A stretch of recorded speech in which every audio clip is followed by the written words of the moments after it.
All right, I'm on with Chris Perez. Hey, Chris, how are you? Hey, what's going on, Jennifer? Hanging in there. Well, you're our tiebreaker today. I'm really excited. So, just for a quick introduction for you, you're the broker owner of Real Estate Craft in Fort Lauderdale, Florida, which is a nice place to be. I'm jealous. Yep, Yes. yep. We're actually located in Miami Lakes, Florida, but I also work the Fort Lauderdale area as well. Yeah, because Oh, nice. Even I better. live pretty close to it. Yep. Yeah, perfect. All right. So, you're our tiebreaker. And this is perfect because you're a broker too. And you coach and train your agents. So maybe we'll hear like the real answer and then what you tell them. Yeah. But all right. So your question is the other agent makes a mistake on the contract, but it's in your client's favor. What's your obligation? What do you do? Well, my first obligation is to my client. Boom.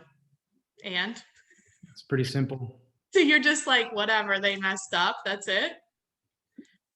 In most cases, yeah. Okay. It's got to be something where I feel the other side would be very, very hurt monetarily. It would just be unfair. Okay.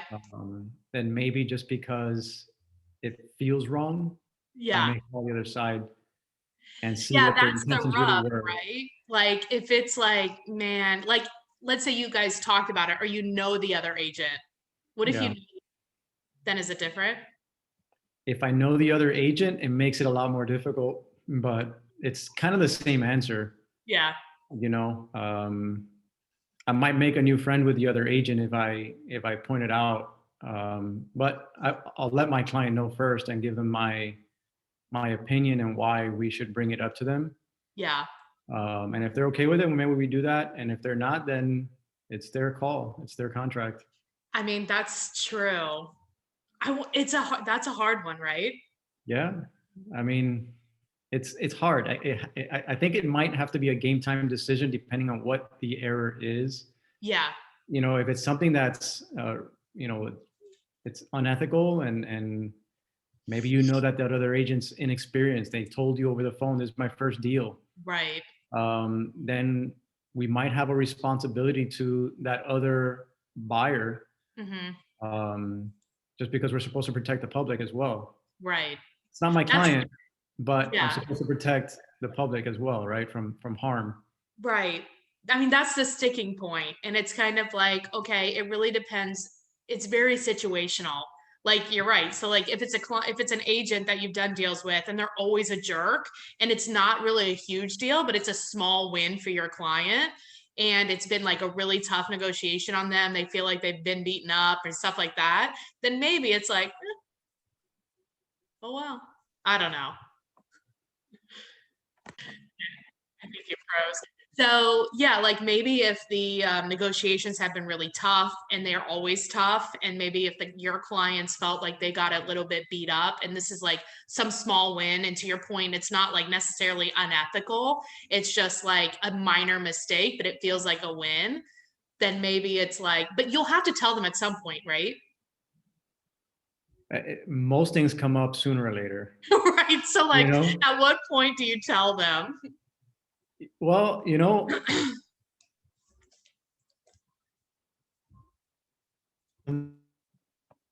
they've been a jerk the whole time. Oh, sorry, what'd you say? There you go. There you go. Sometimes it depends. You know, if they've been a real jerk and they've been real difficult and nickel and diming you to death, and they made Yeah. an error on how much they requested as a repair credit, Right. and it's in my client's favor, maybe they changed their mind. I don't Maybe. know. So sign it, send it back, and see what happens.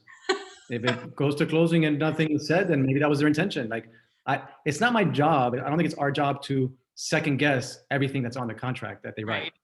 You know, if it's a flagrant error, Yeah. and if it may hurt the other side, and I know this, then I might bring it up. Yeah. The property related and the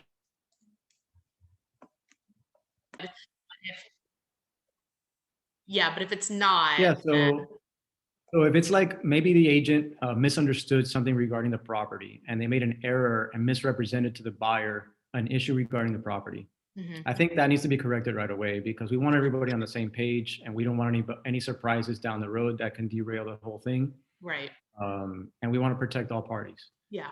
But if they wanted a credit of 10,000 and they put 8,000 or 5,000, Right. it's not my job to second guess and to make sure that they're doing their job right.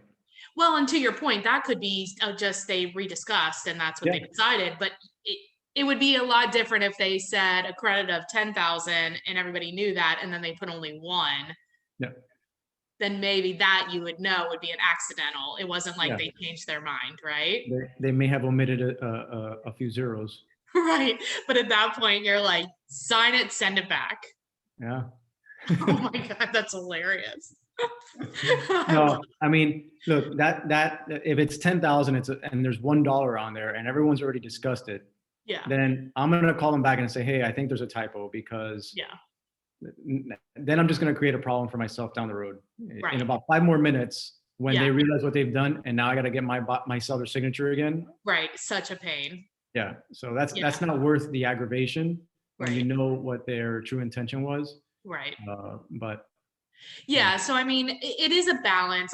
You came out pretty strong and we're like, it's you got it the best interest of the seller, but the best interest of the seller is to also keep the deal together. So Correct. there's that like balance of like, is this a mistake or is this a change of mind or like what is it? So you're basically saying if it's an error that is clearly a mistake, talk to the seller and be like, they made a mistake. We should talk to them. Are you in agreement? Blah, blah, blah. And then get it to correct is basically what your stance. Yeah, yeah, I agree. That makes it's sense. very situational. Hmm. Yeah, That's 100%. good. That's a hard one. Well, Chris, I like that. I like it too. If people have a referral for you in Miami, Fort Lauderdale area, what is the best way to get a hold of you? The best way, I'm really good at picking up phone calls, and my cell's 305-725-8913. And my email as well is chris@realestatecraft.com. Awesome. Well, I appreciate you being on. Thanks a lot. Yeah, thanks for having me on again.